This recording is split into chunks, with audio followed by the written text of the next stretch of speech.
নমস্কার বন্ধুরা, কেমন আছেন সবাই? আমি মধুমিতা রান্নাঘরে আপনাদের আবার স্বাগত। আজ আমি আপনাদের বানিয়ে দেখাবো আলু দিয়ে কাতলা মাছের পাতলা ঝোল। তার জন্য আমি প্রথমে মাছগুলো ভালো করে ধুয়ে নেব। মাছগুলো ভালো করে ধোয়া হয়ে গেলে লবণ আর হলুদ মাখিয়ে নেব। এবার কড়াইতে তেল দিয়ে দেব। তেলটা ভালো করে গরম হয়ে গেলে মাছগুলো দিয়ে দেব। এবার মাছগুলো আমি ভালো করে ভেজে নেব। মাছগুলো ভালো করে ভাজা হয়ে গেলে তুলে নেব। এইভাবে সমস্ত মাছগুলো ভেজে নেব।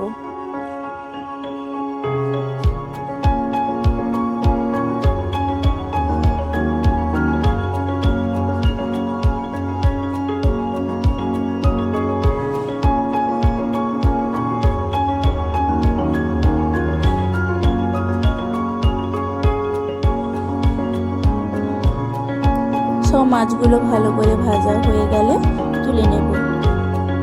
এবার ওই তেলে লম্বা করে কেটে রাখা আলুগুলো দিয়ে দেব।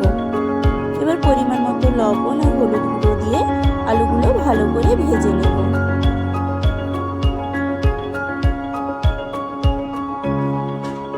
আলুগুলো ভালো করে ভাজা হয়ে গেলে তুলে নেব।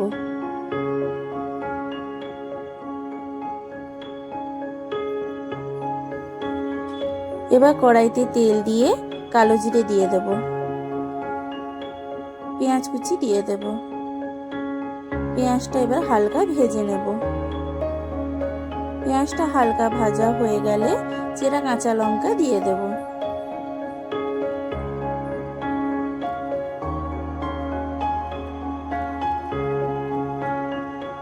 পেঁয়াজটা ভালো করে ভাজা হয়ে গেলে ভেজে রাখা আলুগুলো দিয়ে দেব। এবার জিরে বাটা দিয়ে দেব। এবার ভালো করে নেড়ে নেব।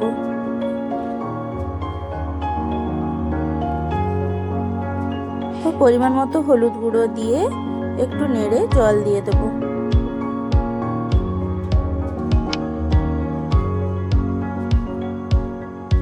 এবার ঝোলটা ফুটে গেলে ভেজে রাখা মাছগুলো দিয়ে ঢাকা দিয়ে দেব। আলুটা সিদ্ধ হয়ে গেলে পরিমাণ মতো লবণ দিয়ে দেব। এবার ওপর থেকে ধনেপাতা কুচি ছড়িয়ে দিলেই রেডি হয়ে যাবে আলু দিয়ে কাতলা মাছের পাতলা ঝোল। গরম ভাতের সাথে খেয়ে দেখবেন, ভালো লাগবে। আর আমার এই রান্নাটা